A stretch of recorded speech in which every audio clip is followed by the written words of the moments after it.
घने जंगल में पेड़ों के बीच एक तोता और तोती रहते थे। उनका एक बेटा भी था जिसका नाम बहादुर था। मम्मा तोती और पापा तोता अपने बहादुर बेटे की वजह से बहुत परेशान थे, क्योंकि उनका बेटा जब अंडे से बाहर निकला तो वो आंखों से देख नहीं सकता था। वो अंधा बच्चा था। मिठू जी, मेरा बेटा बहादुर कैसे जीवन गुजारेगा? वो ना तो भोजन ला सकेगा और ना ही नदी पर पानी पीने जा सकेगा। हरियाली, आप चिंता ना किया करें, हम है ना। हम अपने बहादुर के सारे काम करेंगे। हम दाना लाएंगे, फल लाएंगे, पानी लाएंगे और अपने बेटे की हर जरूरत पूरी करेंगे। बहादुर जाग रहा था, वो सोया नहीं था। वो उठकर बैठ जाता है। मम्मा पापा, मैं आपके लिए बोझ हूँ। मैं जानता हूँ मेरे लिए जीवन बहुत मुश्किल है। इससे अच्छा था कि ऊपर वाला मुझे अंडे से बाहर ही ना आने देता। मैं बहुत तंग करता हूँ अपने मम्मा पापा को। मम्मा तोती अपने बहादुर बेटे को अपने सीने से लगा लेती है।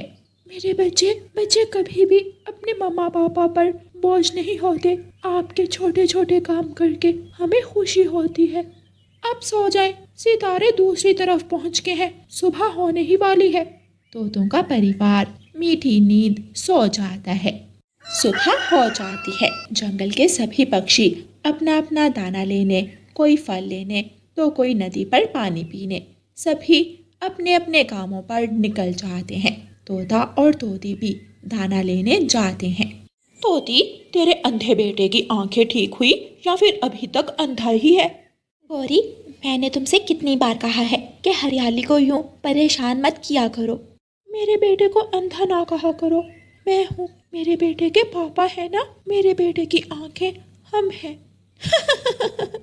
अंधे को अंधा ना कहूँ तो क्या बहरा कहूँ? चल चिड़िया, मुझे देर हो रही है।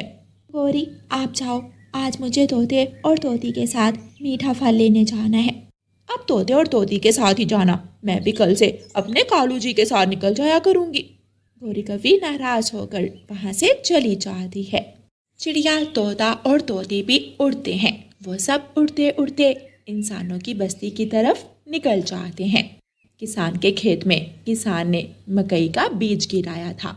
तोता और तोती मकई के खेत में जाकर मकई का बीज खाने लगते हैं और रानू चिड़िया दूसरे पेड़ से मीठा फल तोड़ने चली जाती है। अभी दो दाने ही खाए थे कि दोनों पति पत्नी की तबीयत बिगड़ने लगती है। रानो, रानो, जल्दी यहाँ आओ। रानो चिड़िया तोती की आवाज सुनकर भागी भागी मकई के खेत में आती है। आप दोनों को क्या हुआ है? तोता तो गिरा हुआ था, उसकी सांस चल रही थी। वो कुछ बोलने की कोशिश कर रहा था लेकिन बोल नहीं पा रहा था। मेरा बच्चा। बस इतना कहते हुए तोते की आंखें बंद हो जाती हैं। रानो, रानो, ये बीज जहर वाला था। मेरे बहादुर को देख लेना। रानो, मेरा बहादुर। हरियाली भी गुजर जाती है। दोनों तोता और तोती अपनी आंखें बंद कर लेते हैं और तड़प तड़प कर उनकी जान निकल जाती है। ये इंसान भी कितने जालिम होते हैं, अपना थोड़ा बीज बचाने के लिए कितने ही पक्षियों की जान ले लेते हैं। रानू चिड़िया काफी देर तक वहां बैठकर रोती रहती है और फिर शाम को वहां से चली जाती है। रानू चिड़िया सीधी तोते के घोंसले की तरफ जाती है। पंखों की आवाज सुनकर बहादुर तोता उठकर बैठ जाता है। वो देख नहीं सकता था लेकिन अपने मम्मा पापा के पंखों की आवाज पहचान सकता था। आप कौन हैं? मैं आपकी मम्मा हूँ बेटा। नहीं, आप रानू आंटी हैं। मैं आवाज पहचान सकता हूँ। रानू आंटी, मेरे मम्मा पापा कहाँ हैं? बेटा, आपके मम्मा पापा अब इस दुनिया में नहीं रहे। छोटा तोता रोने लग जाता है। मम्मा पापा मेरा कौन है? मेरा कौन था? आप मुझे किसके सहारे छोड़कर चलेंगे? मैं तो अंधा तोता हूँ। मैं कितना दुर्भाग्य हूँ। मैंने जीवन में एक बार भी अपने मम्मा पापा को नहीं देखा।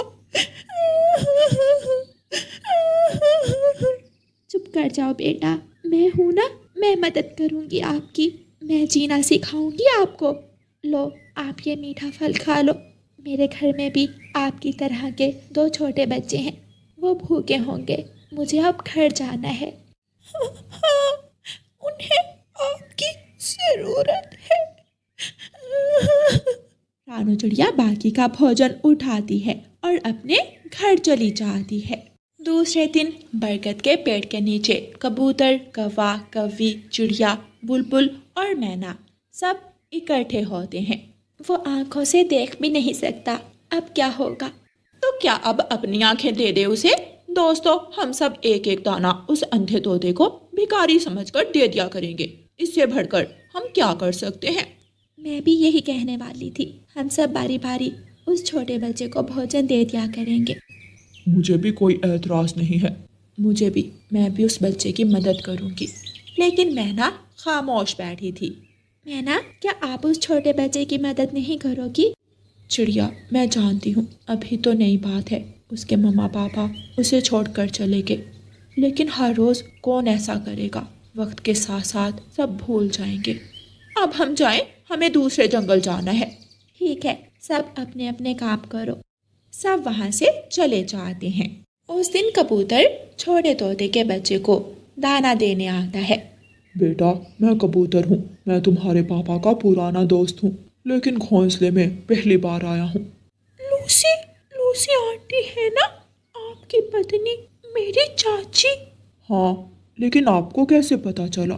मम्मा पापा मुझे जंगल के हर पक्षी के बारे में बताते थे। आपका घर बेरी के पेड़ पर है, कौवों के साथ। हाँ, ये लो, ये रहा आपका आज का दाना, अब मैं जाता हूँ। कबूतर दाना देकर चला जाता है। दूसरे दिन कौवों की बारी थी। कालू, ये फल आधा खराब है, इसे फेंक दो। फेंकने की जरूरत नहीं है, आज उस अंधे तोते को दाना देने की बारी हमारी है। ये खराब फल हम उस अंधे तोते को दे देते हैं। हाँ कालू, ये बात भी ठीक है। दोनों कौवा और कौवी वो खराब फल उठाते हैं और छोटे तोते के घोंसले की तरफ चले जाते हैं। लो अंधे तोते, आज हमारी बारी थी, हम तेरे लिए फल लाए हैं। कौवी आंटी, ये फल तो खराब है। गोरी कौवी एक नजर कौवे की तरफ देखती है। खराब है तो क्या हुआ, फल तो है, चुप करके खा लो, वरना भूख से मर जाओगे। बहादुर वो खराब फल घोंसले से उठाकर नीचे फेंक देता है।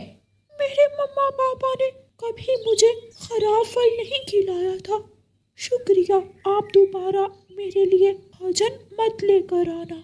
सुन लो कालू, एक अंधा और बातें ऐसे कर रहा है जैसे जंगल का राजा तोता हो। कौवा और कौवी वहां से चले जाते हैं। सुन लो दोस्तों, आज से हम तो उस भिखारी के लिए दाना नहीं लेकर जाएंगे। एक उस अंधे के लिए भोजन लेकर जाओ और दूसरा उसकी बातें सुनो। वो बहुत अक्लमंद बच्चा है, वो साधारण बच्चा नहीं है। उसने मुझे सब बताया है कि वो फल खराब था जो तुम लेकर गए थे। उस दिन जब रानू चिड़िया बहादुर के लिए दाना लेकर जाती है तो बहादुर दाना लेने से इनकार कर देता है। बेटा, क्या मैंने भी आपसे कुछ कहा है? क्या आप मुझसे भी नाराज हो? आंटी रानो, मैं हमेशा भिखारी नहीं बन सकता, मैं अंधा जरूर हूँ, लेकिन ऊपर वाले ने मुझे दूसरी शक्तियाँ आप पक्षियों से भर कर दी है। मैं महसूस कर सकता हूँ, मैं सुन सकता हूँ, मैं सामने आने वाली चीज को छूकर जान सकता हूँ। मैं उड़ना सीखूंगा, आप मुझे नदी का रास्ता बताएं, मैं नदी पर पानी पीने खुद जाया करूँगा। लेकिन बेटा, आप आंखों से देख नहीं सकते हो। मैं कर सकता हूँ, मैं आपके पीछे पीछे ठीक दिशा में उड़ सकता हूँ। फिर रानो चिड़िया उड़ती है और बहादुर रानो के पीछे पीछे उड़ता है। रानो चिड़िया मुड़कर पीछे देखती, बहादुर तो ठीक उसके पीछे पीछे था। रानो चिड़िया बहादुर को नदी पर ले जाती है। आज पहली बार बहादुर नदी से पानी पीता है, वो बहुत खुश था। आंटी रानो, मैं कर सकता हूँ, आप चिंता ना करें, मैं महसूस कर सकता हूँ, मैं अपने पास गुलाब की खुशबू महसूस कर सकता हूँ। एक तरफ देखते हुए बहादुर ऐसे कहता है। हाँ मेरे बेटे, सच में आप कर सकते हो। फिर रानो चिड़िया बहादुर को लेकर वापस घोंसले तक पहुंच जाती है।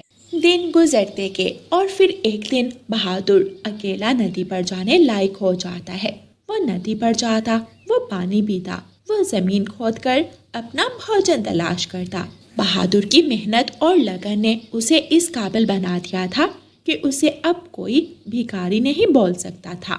आंटी रानो, मेरी सफलता आपकी वजह से है, वरना मैं कभी भी ये सब ना कर पाता। रानो चिड़िया बहादुर को अपने गले से लगा लेती है। प्यारे दोस्तों, इस कहानी को लाइक, अपने दोस्तों के साथ शेयर और चैनल को सब्सक्राइब करना बिल्कुल मत भूलना। आपका धन्यवाद।